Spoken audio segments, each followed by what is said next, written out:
Qatar വിമാനത്താവളത്തിൽ മലയാളികൾ കുടുങ്ങി. ദോഹയിൽ നിന്ന് കൊച്ചിയിലേക്കുള്ള ഖത്തർ എയർവേസിന്റെ വിമാനം മുടങ്ങി. കുടുങ്ങിയവരിൽ സ്ത്രീകളും കൈക്കുഞ്ഞുങ്ങളുമുണ്ട്.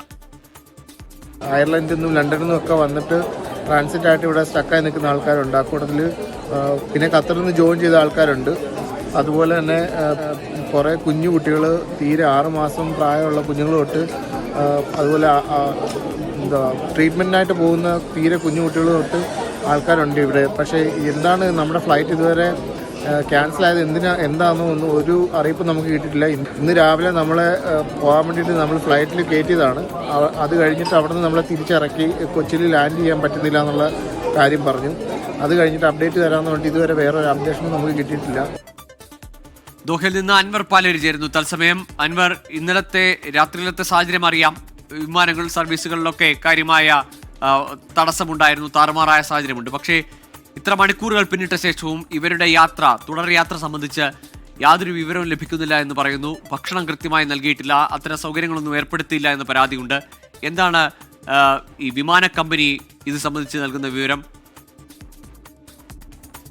ഗോകുൽ, സ്വാഭാവികമായി ഇത്തരം ഇന്നലെ ഉണ്ടായ ഒരു സാഹചര്യം നമുക്കറിയാം. വിമാനങ്ങൾ എല്ലാം നിർത്തി വെച്ചിരുന്ന ഒരു സാഹചര്യം ഉണ്ടായിരുന്നു. എല്ലാ സർവീസുകളും നിർത്തിവെച്ച സാഹചര്യം ഉണ്ടായിരുന്നു.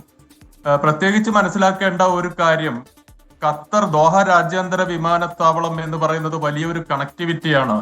100 കണക്കിന് വിമാനങ്ങളാണ് ലോകത്തിന്റെ വിവിധ ഭാഗങ്ങളിൽ നിന്ന് ഖത്തർ വിമാനത്താവളത്തിലേക്ക് എത്തുന്നത്. ട്രാൻസിറ്റ് യാത്രക്കാരുണ്ടാവും. പല വിമാനങ്ങളും യൂറോപ്പ്, അതുപോലെ അമേരിക്ക പോലുള്ള സ്ഥലങ്ങളിൽ നിന്നൊക്കെ വരുന്ന, ദൂരദിക്കുകളിൽ നിന്ന് വരുന്ന വിമാനങ്ങളൊക്കെ ഖത്തറിൽ എത്തിയ ശേഷമാണ് മറ്റ് യാത്രക്കാരുമായി കേരളത്തിലേക്കൊക്കെ പോകാറുള്ളത്. കേരളത്തിൽ ഇന്ത്യൻ സെക്ടറിലേക്ക് സാധാരണ സർവീസ് നടത്തുന്നത് അങ്ങനെയാണ്.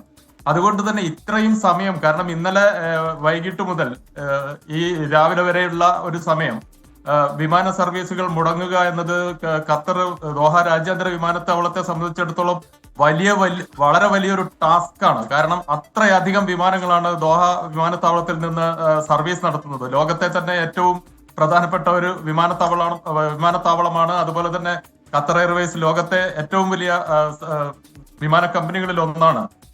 ഇന്ന് രാവിലെ എയർപോർട്ട് അതോറിറ്റി അറിയിച്ചത് ദോഹ രാജ്യാന്തര വിമാനത്താവളം സാധാരണ നിലയിലേക്ക് വന്നുകൊണ്ടിരിക്കുകയാണ്.